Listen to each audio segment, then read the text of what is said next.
Olá, investidor e investidora de todo mundo, aqui é o canal Dica de hoje e nesse vídeo de hoje, quarta-feira, a gente volta agora a responder a dúvida dos nossos ouvintes, dúvida dos nossos assinantes de quem manda e-mail para a gente.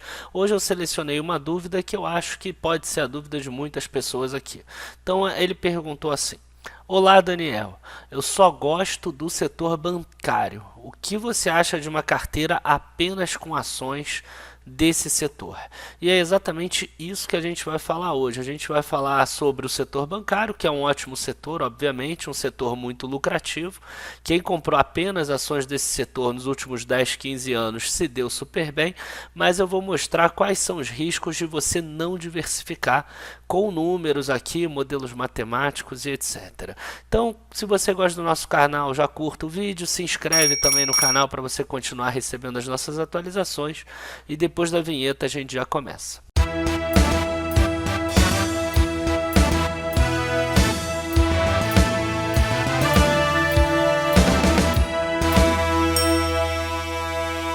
Bom, antes da gente começar, eu queria dizer que essa planilha aqui que a gente está mostrando nesse vídeo de hoje vai estar disponível na aba Planilhas, lá na área de membros para os assinantes que são membros Gold, tá? Então vai estar lá na aba Planilhas dentro da carteira Dica de hoje.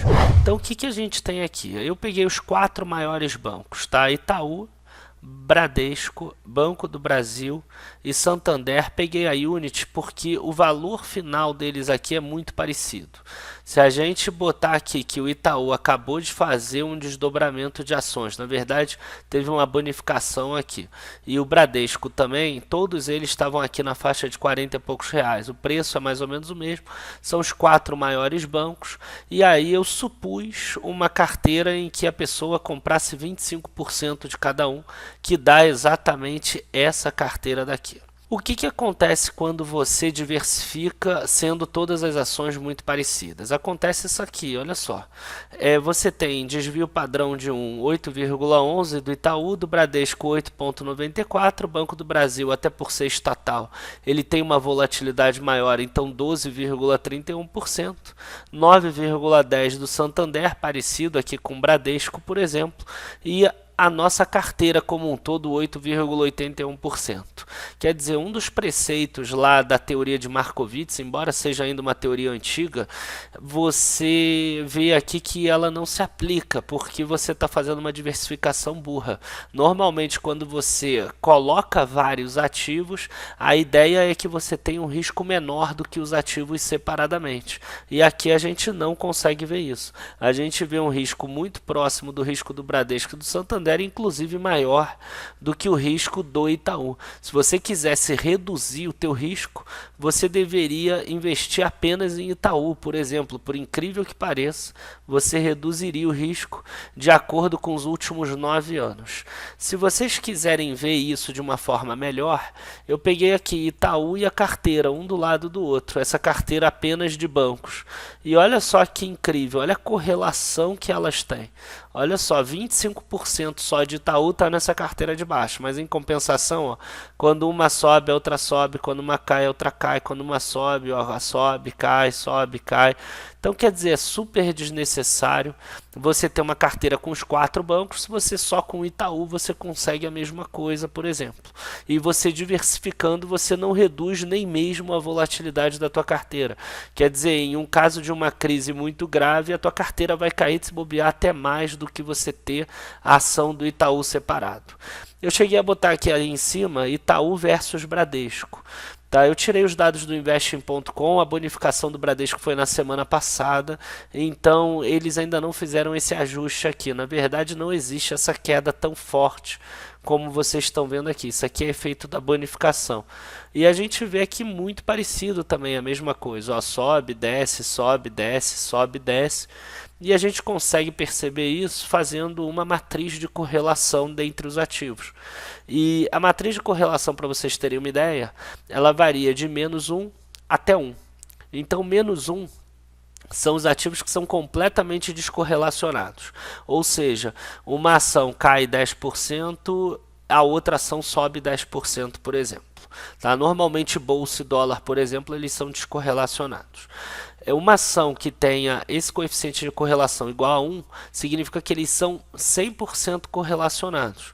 Então, se você tiver, por exemplo, uma ação que sobe 5%, a outra ação subiria 5%.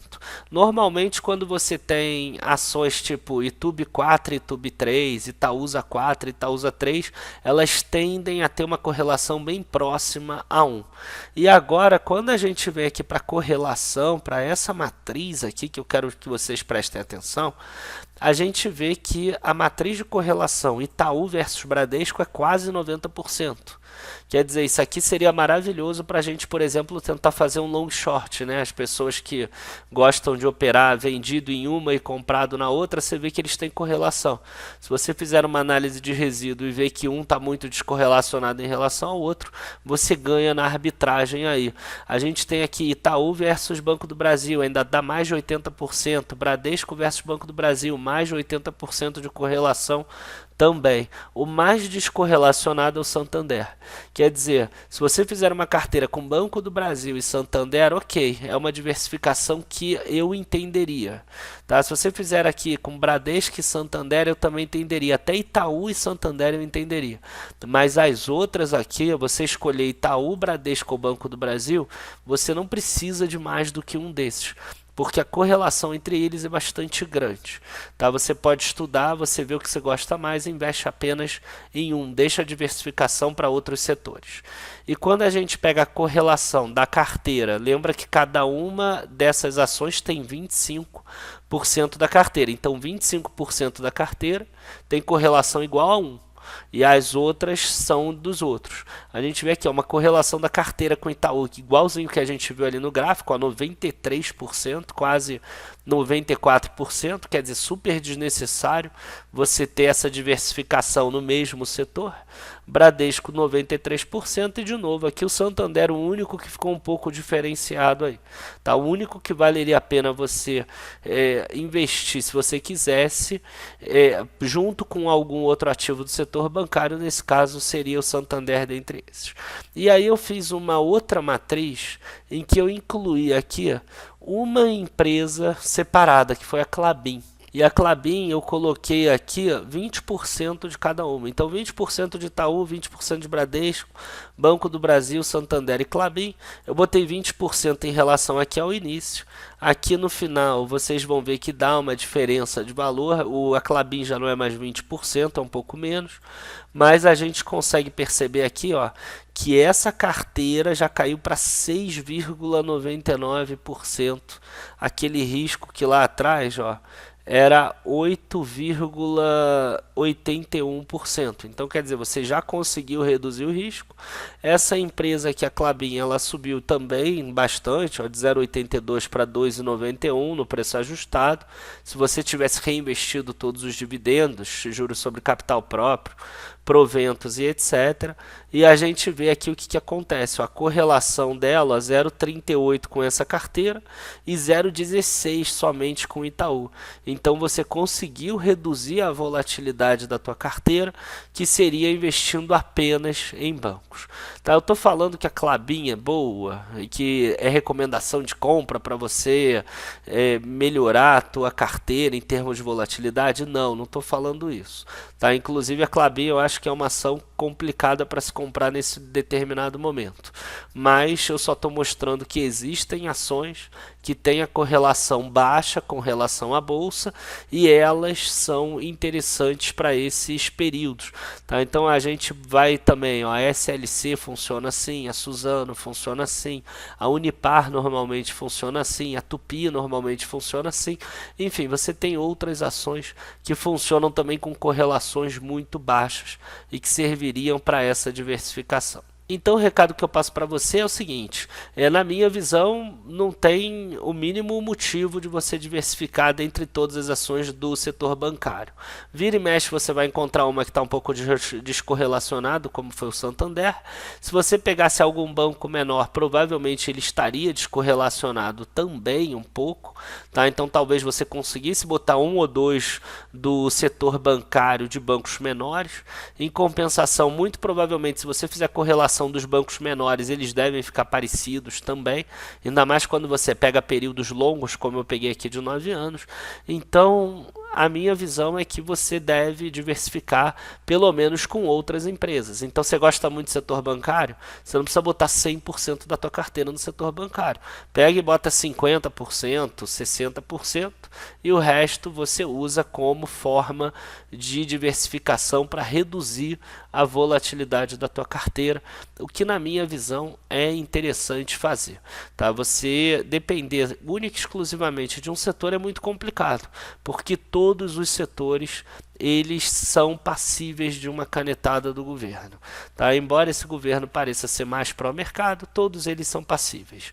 Imagina agora o compulsório aumentando no Brasil. O setor bancário iria sentir, as ações cairiam muito num curto prazo. E aí, se você só tem setor bancário, todas as suas ações cairiam.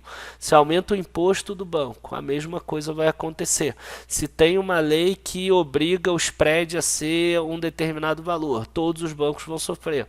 Então é complicado você, por mais que seja o setor mais rentável da bolsa, é complicado você não diversificar. Essa é a minha visão, espero que vocês tenham gostado do vídeo. Hoje, mais tarde, eu vou entrar numa live aqui com o Marcelo Rabinovich, que ele é o responsável pela área Primeiros Passos, que é uma área gratuita lá da área de membros, dica de hoje. Tá? Então, a gente vai falar um pouco sobre essa área Primeiros Passos, a gente vai mostrar um pouco ali da área de membros também, acho que vai ser bem interessante vocês assistirem. Eu realmente não me recordo qual o horário da live, mas ou é 7 horas ou é 8 horas, vocês vão ficar sabendo aqui. Muito obrigado a todos, abraços e até a próxima. Tchau, tchau.